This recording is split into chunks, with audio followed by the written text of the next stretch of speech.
बिस्मिल्लाहिर्रहमानिर्रहीम। अस्सलाम वालेकुम नाज़रीन, एक न्यूज़ पर आप देख रहे हैं program direct line with Ajmal Jami. Program आप देखते हैं जुम्मा हफ्ता इतवार 8:02 पर एक न्यूज़ की स्क्रीन पर। पंजाब में हद की इज़्ज़त का कानून बन गया है। गवर्नर थे नहीं, कायम मुकाम गवर्नर यानी स्पीकर पंजाब ने उस पर दस्तखत कर दिए। ये कानून है क्या, कौन इसकी जद में आएगा? 30 लाख रुपये जुर्माना भी हो सकता है, खुसूसी ट्रिब्यूनल भी बनेंगे, लेकिन तमाम सहाफ़ती तंजीमें इस पर सरापा एहतजाज हैं। क्या हुकूमती कानून साजी इस सिलसिले में कभी मौसर हुई है, मौसर होगी? दुनिया भर में तो ऐसी मिसाल नज़र नहीं आती, क्योंकि सहाफ़ती तंजीमों को ऑन बोर्ड नहीं उस तरह से लिया गया।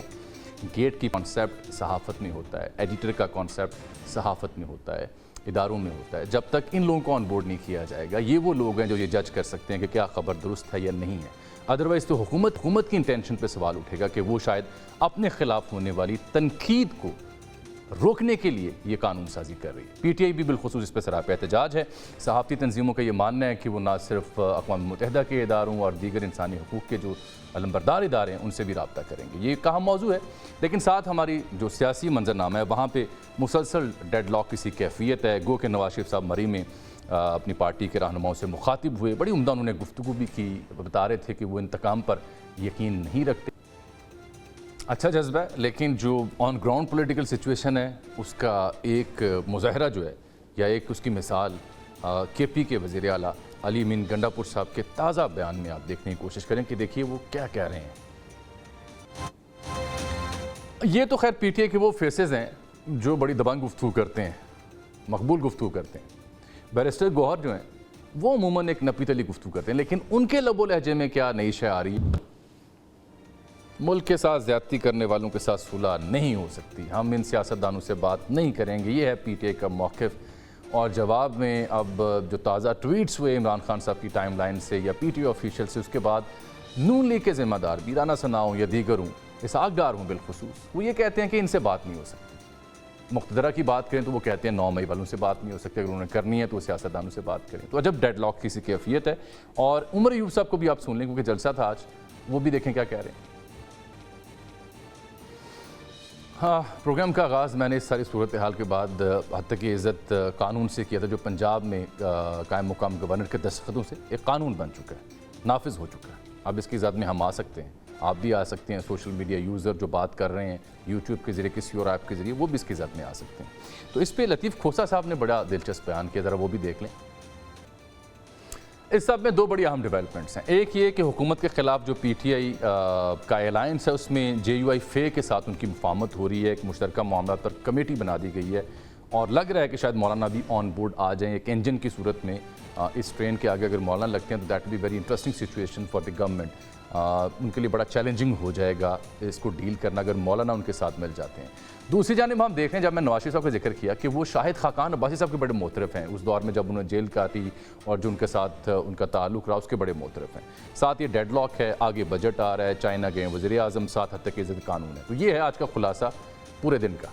इस सब पर बात करने के लिए हमने आज अहमद दी है मारूफ सियासतदान दानिश्वर जनाब मिफ्ता इस्माइल साहब को कि उनसे हम बात कर सकें, क्योंकि अमूमन हम या की बात सुनते हैं या नून लीग की बात सुनते हैं, तो किसी न्यूट्रल फ्रीक की भी बात सुनी जाए जिनके पास कुछ सोलूशन है या सोलूशन की वो बात करते हैं, तफरीक की नफरत की बात नहीं करते। मिफ्ता साहब बहुत शुक्रिया, thank you for joining direct line with Ajmal Jami. Sir, सबसे पहले तो मुझे ये बताएं, मियाँ साहब आपके साबिक़ कायद उन्हें मैं कहूँगा, वो बड़े मोतरफ़ हैं शाहिद खाकान अब्बासी साहब से, कहीं दोनों की सुलह तो नहीं हो रही? अब्बासी साहब वापस उधर तो नहीं जा रहे और आप पता चले कि आपकी जमात वहीं की वहीं खड़ी रह गई है? सर, सुलह तो उस सूरत में होती है ना कि अगर खुदा न खास्ता हो या कोई नाराज़गी हो या कोई शिकवे हों। अब्बासी साहब का तो मियाँ नवाज शरीफ साहब से कोई शिकवा नहीं है। मियाँ नवाज शरीफ साहब एक वफ़ादार आदमी हैं, वो अब्बासी साहब की तारीफ़ करते हैं, बड़ी अच्छी बात है। और आप भी अब्बासी साहब के ज़बान से मियाँ नवाज शरीफ के लिए तारीफ़ी कलमात ही सुनेंगे।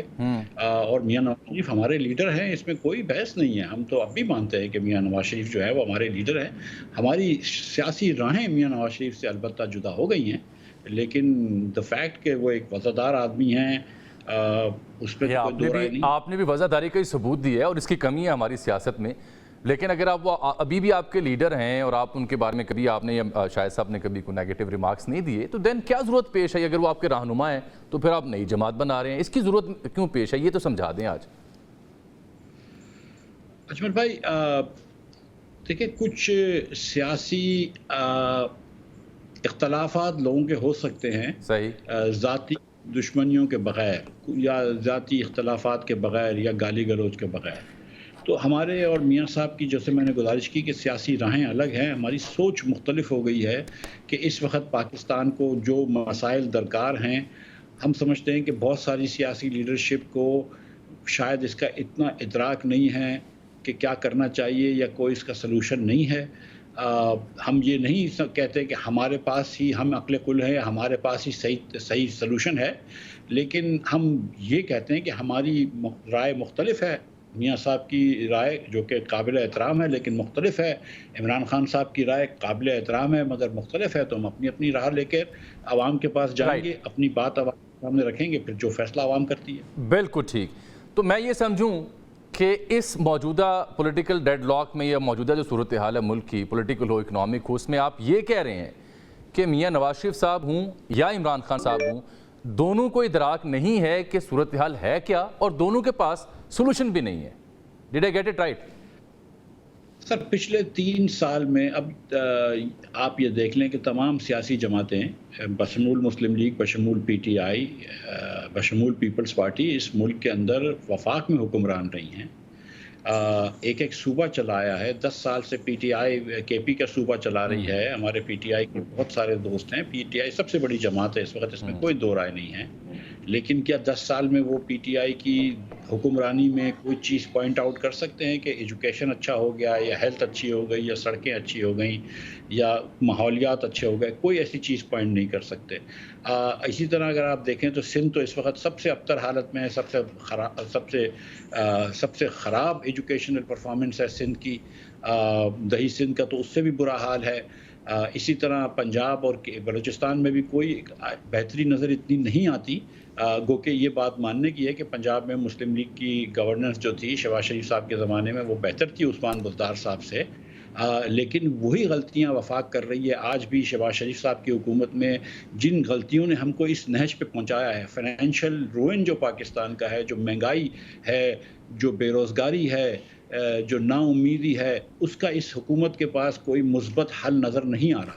मैं सोल्यूशन की तरफ भी जाता हूँ ना, कि अगर इनके पास सोल्यूशन नहीं है तो आपके पास क्या आपने चीज़ें चार्ट आउट की हैं। लेकिन उससे पहले आपने शहबाज शरीफ साहब की गवर्नेंस जो पंजाब में थी उसकी तारीफ़ की है। मोहतरमा मरियम को भी 100 से ज़्यादा दिन हो गए हैं गवर्नेंस करते हुए, पंजाब के सूबे पे बैठी हुई हैं। उनकी गवर्नेंस मॉडल आपको कैसा लगा? देखिए, मैं आप ले ही आए बात, तो देखें, एक शहबाज शरीफ साहब को एडवांटेज ये था कि जब शहबाज शरीफ साहब 13 में वज़ीर आला बने थे या 8 में वज़ीर आला बने थे, तो उनके मैंडेट पे कोई उंगली नहीं उठा सकता था। राइट। कि शहबाज शरीफ साहब हैं वो गलत मैंडेट पे बैठे हुए हैं। आज पाकिस्तान के अंदर तमाम वफाकी हुकूमत और सूबों की हुकूमतें जो हैं पंजाब में, और वो ये मैंडेट की वो मैंडेट लेकर नहीं बैठी हुई हैं, बरजुमान हैं कुर्सी पे हुकूमत की जो पहले थी, तो उससे फ़र्क हो जाती है परफॉर्मेंस। तो आप उनकी मैंडेट की इखलाकी साख के ऊपर सवाल उठा रहे हैं कि वो वाली सूरत हाल नहीं है जो शहबाज शरीफ साहब को पहले दस्तयाब थी। तो उससे फिर होता है अजमल भाई, उससे ये होता है कि फिर आप वो चीज़ें नहीं कर सकते, वो मुश्किल फ़ैसले नहीं कर सकते कि जो कि मुल्क के लिए ज़रूरी होते हैं या सूबे के लिए ज़रूरी होते हैं। तो फिर उसकी वजह से परफॉर्मेंस भी अफेक्ट हो जाती है। जब भी तो कहते हैं ना कि political certainty and political stability is required for economic certainty and economic stability. बिल्कुल ठीक है। मिफ्ता साहब, आप आगे सबसे अहम बात कि फिर इसका वे आउट या सोल्यूशन इन दो जमातों के पास अगर नहीं है तो आपने क्यों पार्टी बनाई और आपके पास सोल्यूशन है क्या? ज़रा उस पर खुल पे बात कर लेते हैं। छोटी सी मैं ब्रेक ले रहा हूँ। नाज़रीन मेरे साथ रहिएगा, कोई बड़ी इंपॉर्टेंट बात आप करने जा रहे हैं मिफ्ता इस्माइल साहब। Stay tuned.